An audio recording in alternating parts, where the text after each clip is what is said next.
आम्बेडकर आम्बेडकर आम्बेडकर आम्बेडकर आम्बेडकर आम्बेडकर। इतना नाम अगर भगवान का लेते तो 7 जन्मों तक स्वर्ग मिल जाता।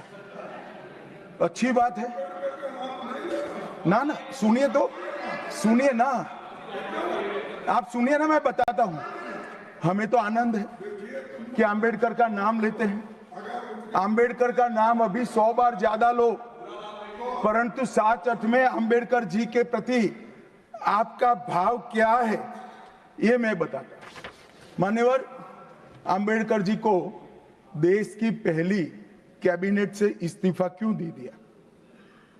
आम्बेडकर जी ने कई बार कहा कि अनुसूचित जातियों और जनजातियों से हुए व्यवहार से मैं असंतुष्ट हूं, सरकार की विदेश नीति से मैं असहमत हूं और आर्टिकल 370 से मैं असहमत हूं। इसलिए वो छोड़ना चाहते थे। उनको आश्वासन दिया गया, आश्वासन पूरा नहीं हुआ। उन्होंने इग्नोरेंस के चलते इस्तीफा दे दिया। और एक श्री BC रॉय ने पत्र लिखा कि आम्बेडकर और राजा जी जैसे 2 महानुभाव मंत्रिमंडल छोड़ेंगे तो क्या होगा। तो नेहरू जी ने उनको जवाब में लिखा है, राजा जी के जाने से तो थोड़ा बहुत नुकसान होगा, आम्बेडकर के जाने से मंत्रिमंडल कमजोर नहीं होता है। मान्यवर, ये विचार जो खड़गे जी कह रहे हैं ना, क्या आपत्ति है? जिसका विरोध करते हो उसका वोट के लिए नाम देना है, कितना उचित है? क्योंकि अब आम्बेडकर जी को मानने वाले पर्याप्त संख्या में आ गए हैं, इसलिए आप आम्बेडकर आम्बेडकर कर रहे हो। मान्यवर, मुंबई के मेयर ने एक पत्र लिखा था कि मऊ में आम्बेडकर जी का स्मारक बनाना चाहिए। मऊ में जो आम्बेडकर जी का जन्म स्थान, सुझाव लिखा। उन्होंने कहा आमतौर पर स्मारक निजी पहल से बनाने चाहिए। यदि सरकार किसी प्रकार की सहायता करती है तो वो उचित नहीं होगा। उनके कितने स्मारक बने साहब? कोई स्मारक आम्बेडकर जी का नहीं बना, देश भर में नहीं बना। आम्बेडकर जी के स्मारक कब बने? जब भारतीय जनता पार्टी सत्ता में आई, तब मऊ में डॉक्टर आम्बेडकर के जन्म स्थान पर स्मारक बना।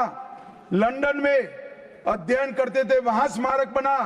नागपुर में शिक्षा दीक्षा वहां बना। दिल्ली में महापरिनिर्वाण स्थल पर बना और मुंबई में चैत्य भूमि में भी बन रहा है। हमने 5 तीर्थ बनाए महामानव। और मैं मानता हूं मान्यवर, मैं मानता हूं कि आम्बेडकर जी के सिद्धांतों पर चलना नहीं और वोट के लिए उनकी गुहार लगा देना। 14 अप्रैल को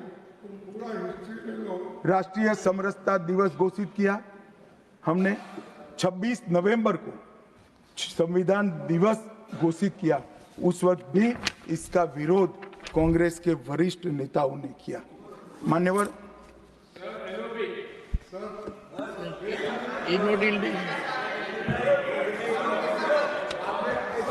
मान्यवर,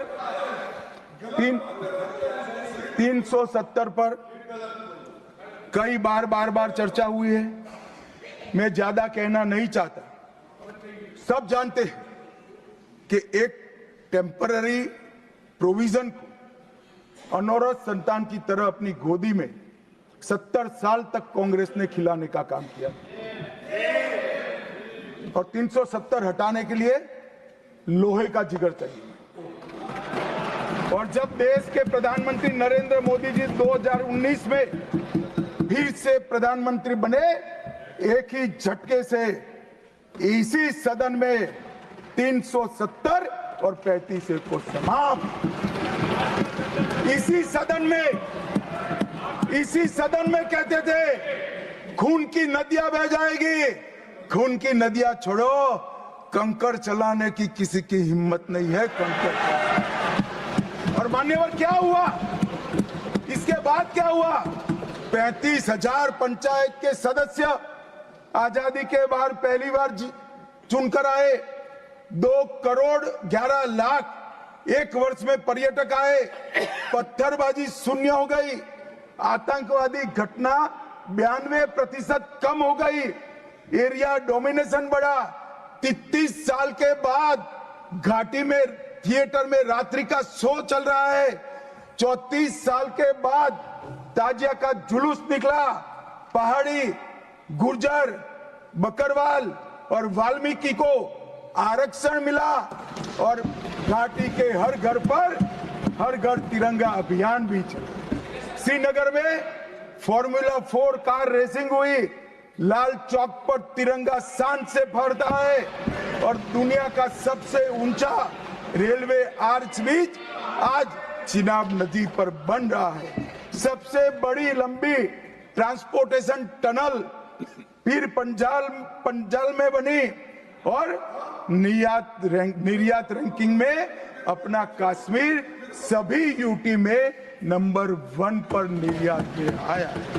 मान्यवर, 80,000 करोड़ पाकिस्तान से आए हुए विस्थापित, घाटी से भगाए गए विस्थापित और पश्चिमी पाकिस्तान से आए हुए विस्थापित को 80,000 करोड़ दिया और 1,19,000 करोड़ का निवेश आज आ गए। मान्यवर